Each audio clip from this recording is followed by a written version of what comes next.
रुद्रमा, रुद्रमा, रुद्रमा, रुद्रमा, सेवा से प्रसन्न करना है उस शिव को, उनके अधीन रहकर उनकी शक्ति को प्राप्त करना है।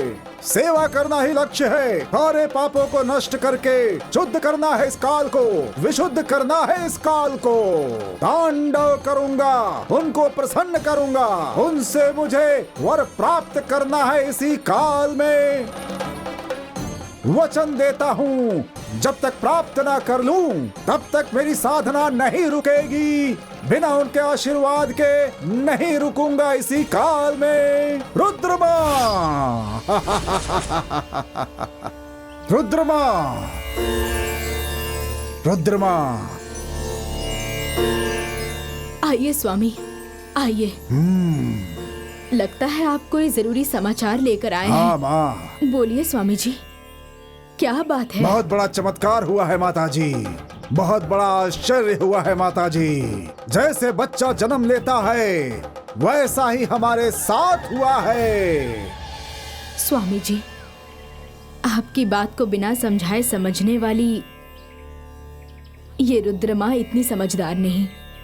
छोटे बच्चे को जैसे समझाते हैं वैसे ही आसान तरीके से बताइए। रोहिणी नक्षत्र, चतुर्दशी तिथि, अष्टमी के समय वरणी साधु उन्होंने मौन व्रत धारण किया था।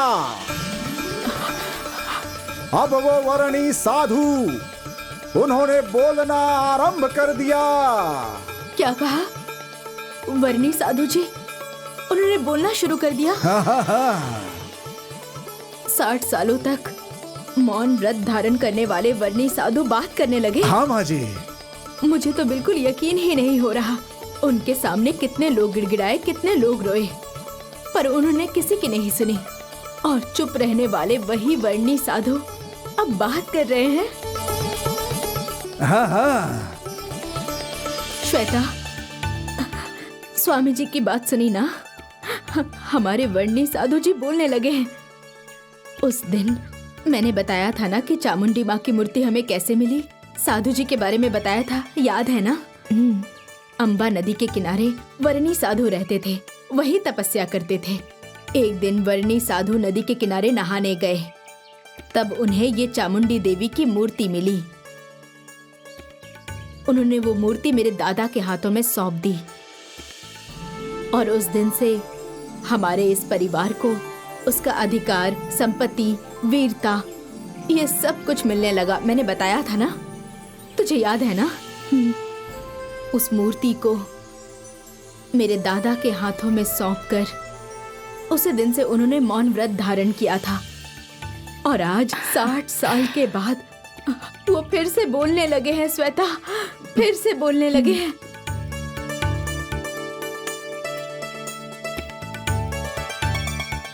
क्यों पता है? जब तुम पूजा करती हो ना बेटी, तब तुम बहुत ही लगन के साथ पूजा करती हो, ऐसा गुरुजी कह रहे थे। उस पूजा की शक्ति से ही वर्णी साधु जी आज बात करने लगे हैं। बोलिए स्वामी जी, वर्णी साधु जी ने और क्या कहा? मुझे और क्या करना होगा? आपको तुरंत वहाँ बुलाया है। सूर्य मध्य में आने से पूर्व आपको वहाँ होना चाहिए। आपसे बातें करना चाहते हैं, आपको वहाँ पहुँचना चाहिए। मैं जरूर आऊंगी स्वामी जी, तुरंत आती हूँ कह दीजिएगा। श्वेता, सतीश, तुम लोग भी चलो। तुम दोनों की शादी होने वाली है ना? तुम दोनों वर्णी साधु जी से आशीर्वाद ले लेना। तुम्हें मेरे साथ चलना ही चाहिए। स्वामी जी, जल्द से जल्द हम गुरु जी के पास पहुंचते हैं। स्वामी जी, सेवा शक्ति भाव से प्रसन्न करना है शिव को। मुझे उनके अधीन रहना है, उनकी शक्ति प्राप्त करनी है इसी काल में। सेवा करना ही लक्ष्य है, पापों को नष्ट करना ही लक्ष्य है, सबको शुद्ध करना है इसी काल में। तांडव नृत्य करूंगा उन्हें प्रसन्न करने के लिए, उनसे वर प्राप्त करने के लिए इसी काल में। ओम नमः शिवाय।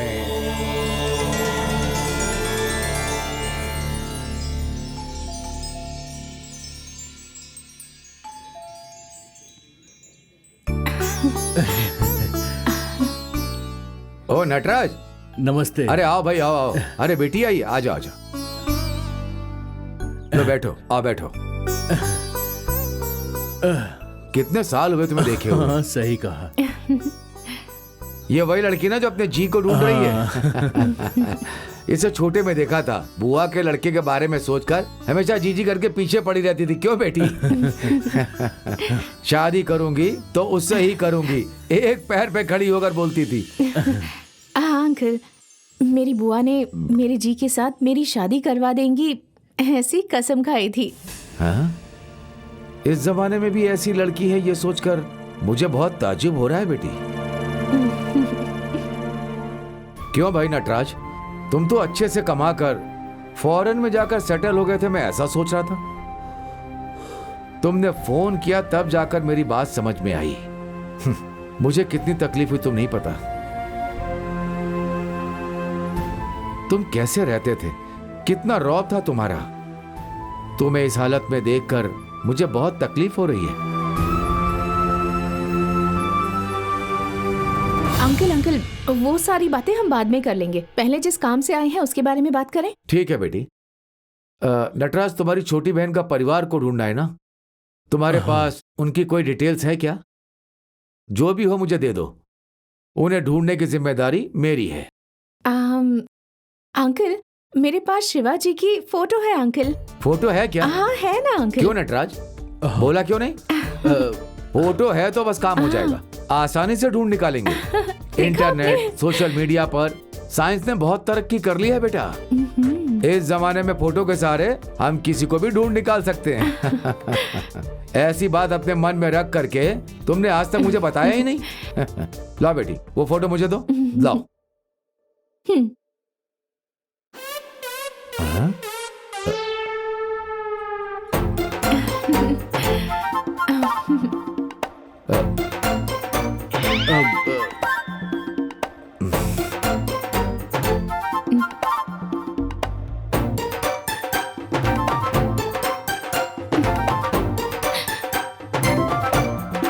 क्यों बेटी, ये फोटो कब निकाली थी? जब मेरे जी छोटे बच्चे थे तब की। वो तो पता है बेटी, लेकिन इस फोटो को निकाले हुए 20 साल हो चुके हैं। इस फोटो को रखकर तुम इतने दिनों से ढूंढ रही हो।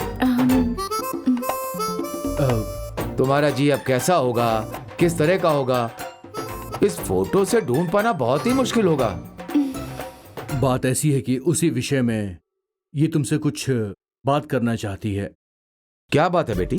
क्यों अंकल, इस फोटो को कंप्यूटर पेटी के अंदर डाल दें तो मेरे जी अभी जैसे दिखते हैं उनकी फोटो बाहर आ जाएगी ना? कंप्यूटर पेटी क्या? हाँ अंकल, टेबल के ऊपर टीवी पेटी के जैसी होती है ना? टेबल के ऊपर टीवी के जैसा? अच्छा बेटी, तुम क्या पढ़ाई कर रही हो? अरे ये कहाँ पढ़ी लिखी है, पहली के बाद ही इसने अपनी पढ़ाई रोक दी। पहली के बाद इसने पढ़ाई नहीं करी? क्यों नटराज, एक ही तो लड़की है, उसे भी तुमने ठीक से पढ़ाया नहीं, कमजोर बना करके रखा है। अरे रिक्शा चलाने वाले भी अपने बच्चों को पढ़ा करके उन्हें डिग्री दिलाने की बात सोचते हैं। तुम किस जमाने में हो भाई? पैसों की परेशानी नहीं थी भाई, इसके पीछे कोई दूसरा ही कारण है। कैसा कारण? तब गौरी पहली क्लास में पढ़ रही थी।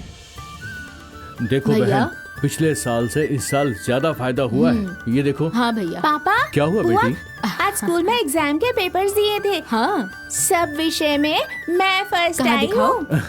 देखिए मेरे पेपर। हाँ तू ही फर्स्ट आई है, वेरी गुड। आओ आओ बैठो। सारे सब्जेक्ट में 100 में 100। ये देखिए भैया। गौरी बेटी, तू स्कूल में फर्स्ट आई है ना, तुझे हमेशा ऐसे ही रहना है। बहुत अच्छा किया तूने। Thank you. सुपर बेटी, सभी विषय में तुम्हारे फर्स्ट नंबर आए हैं।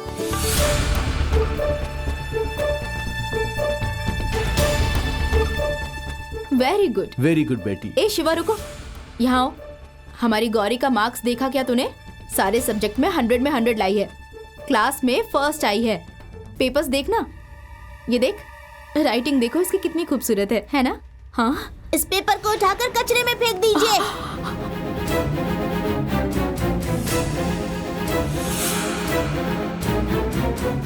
ए शिवा, क्यों ऐसी बातें कर रहा है? हमारी गौरी ने अच्छे मार्क्स लाए हैं, इसे बधाई देनी चाहिए ना। क्लास में इतने दिनों से मैं पढ़ रहा हूँ, हमेशा से मैं ही फर्स्ट आया था, और अब ये मुझसे भी ज्यादा मार्क्स लेकर आ रही है। मेरे सारे पुराने टीचर्स क्या बोल रहे हैं आपको पता है? तेरे मामा की बेटी तुझसे ज्यादा अच्छी है, हमेशा तुझसे ज्यादा अच्छे मार्क्स लाती है, मेरी बेइज्जती हो रही है। इसमें बेइज्जती होने वाली कौन सी बात है? ये तेरे मामा की बेटी है ना, ये अच्छे मार्क्स लाएगी तो तुझे खुश होना चाहिए। नहीं माँ, इससे मुझे खुशी नहीं हो रही, बेइज्जती हो रही है। हमेशा मुझे फर्स्ट आना चाहिए, ये मुझे नीचा दिखा रही है। मैं पहले ही बता देता हूँ, अगर ये पढ़ाई करेगी तो मैं इससे शादी नहीं करूँगा, यही सच है। शिवा, ऐसी बातें नहीं करते हैं, ये बहुत गलत है। शिवा, ऐसी बातें नहीं करना चाहिए, आखिर ये तेरे मामा की बेटी है ना। आपको जो कहना है कहिए, लेकिन मेरा यही फैसला है, ये पढ़ेगी तो मुझसे बहुत आगे निकल जाएगी। मेरा फैसला यही है, अगर ये पढ़ाई करेगी तो मैं इससे शादी नहीं करूँगा, समझ गए ना? यही सच है, सच है। अरे शिवा, शिवा, जी, अरे बेटी, जी रुको, जी, अरे जी मैं आपसे स्कूल नहीं जाऊंगी। जी दरवाजा खोलो, आपसे मैं कभी स्कूल नहीं जाऊंगी। मुझसे शादी नहीं करोगे ऐसा मत बोलो जी, मैं स्कूल नहीं जाऊंगी। मुझसे शादी नहीं करोगे ऐसा मत बोलो, मैं स्कूल नहीं जाऊंगी। गौरी, तुझे ऐसी बातें नहीं करनी चाहिए। शिवा तो ना समझो जैसी बातें कर रहा है, मैं उसे समझा देती हूँ। नहीं बुआ, मुझे पढ़ाई नहीं करनी है, मुझे शिवाजी चाहिए, और अब से मैं स्कूल कभी नहीं जाऊंगी। जी को बाहर आने के लिए कहो ना। गौरी, शिवा भी गुस्से में है बेटी, बाद में वो शांत हो जाएगा, तुम अभी ऐसा कोई निर्णय मत लो। मुझे स्कूल नहीं जाना है पापा, मुझे जी चाहिए पापा। जी को बाहर आने के लिए कहिए ना, मैं स्कूल कभी नहीं जाऊंगी।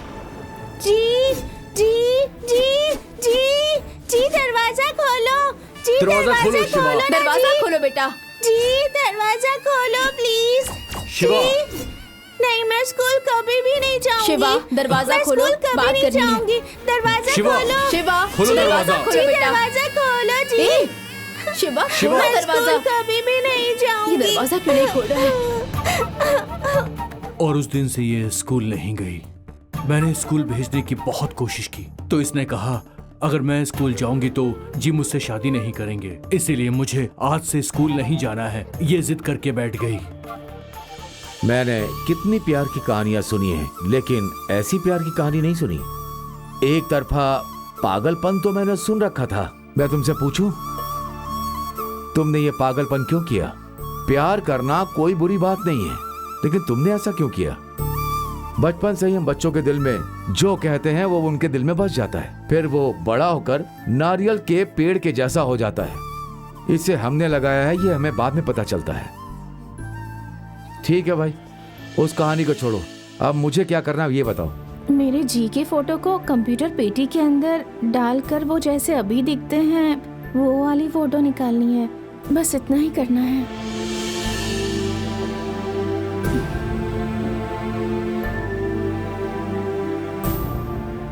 क्या ये हो सकता है? कंप्यूटर से तो ऐसा कुछ नहीं होगा, लेकिन हमारे डिपार्टमेंट के पोर्ट्रेट आर्टिस्ट की एक टीम होती है। मुजरिम को देखा है ऐसी निशानी को दिमाग में रखकर उस मुजरिम की फोटो बनाते हैं। ये काम तो सिर्फ वही कर सकते हैं। कल मुझे फोन करके मेरे ऑफिस में आ जाना, मैं इंतजाम कर देता हूँ।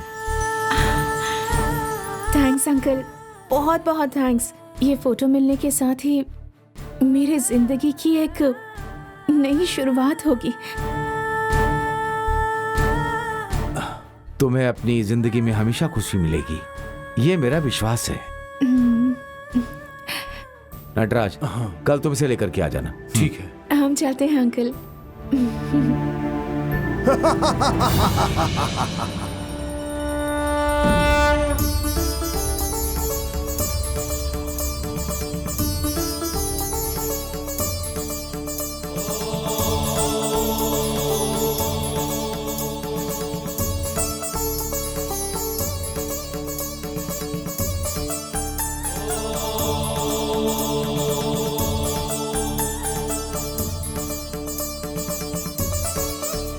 जिसने पतंग को बनाया और पतंग को धागे से उड़ाया, वो शक्ति सिर्फ शिव की है।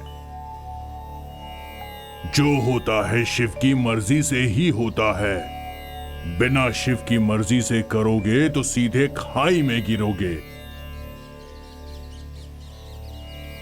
सीखा हुआ सब कुछ मालूम हुआ चोरों को। मंदिर कहाँ है, कुंड कहाँ है? मंदिर और कुंड को पूजने वाले राम का मंदिर मन में है, कुंड मन में, राम मन में। नहीं नहीं नहीं नहीं नहीं।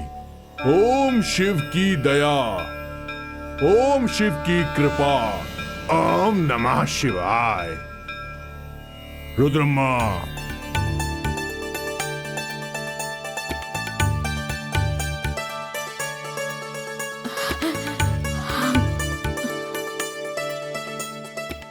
स्वामी जी, मैं छोटी बच्ची थी तब से अब तक आपकी आवाज कभी भी नहीं सुन पाई। कभी ना कभी आप जरूर बात करेंगे, ऐसा मेरे दादा और पिताजी ने कहा था। लेकिन आज आपकी आवाज सुनने का सौभाग्य मिल गया है मुझे। बहुत खुशी हो रही है स्वामी। तुम यहाँ किस लिए आई हो? मगर तुम्हारे आने के पीछे मेरे गुरु शिव की ही मर्जी है। उन्होंने तुम्हें भेजा है। अब बोलने का समय आ गया है बेटी। अभी तुम्हें सुनना चाहिए। शिव खुद बोलेंगे, यही उनकी मर्जी है। फैसला करने वाले वो हैं जो करेंगे अच्छा ही करेंगे। हम इंसानों के हाथों में क्या है रुद्रम्मा? तुम्हें यहां पर आना था, इसलिए उन्होंने तुम्हें यहां पर भेजा। अब तुम जा सकती हो। स्वामी जी, आपकी ढूंढ कर दी हुई मूर्ति की वजह से आज भी हमारा परिवार अच्छे से जी रहा है। तब से आज तक बिना रुके हर साल माता चामुंडी की पूजा करते आ रहे हैं हम। पूजा के अंत में शादी भी करवा देते हैं और इस साल ये श्वेता और सतीश की शादी करवाने जा रहे हैं। आपको उस पूजा में आकर इन दोनों को आशीर्वाद देना है स्वामी जी। ये देखिए, ये मेरी सहेली की बेटी है श्वेता। इस साल हमारे घर की पूजा यही कर रही है।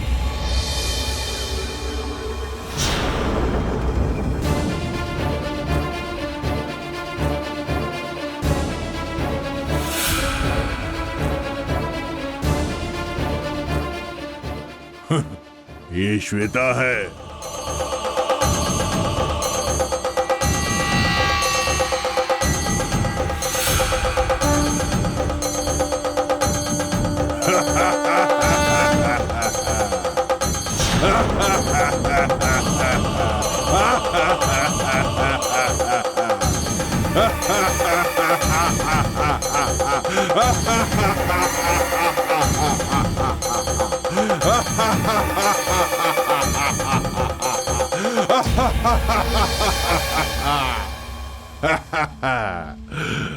उगने वाला सूरज, चमकने वाला मणि, मछलियों का झुंड, कुचलने के लिए पांव।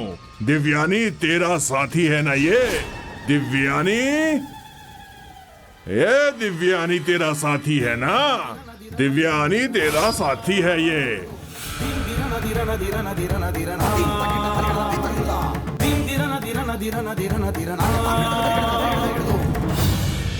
दिव्यानी,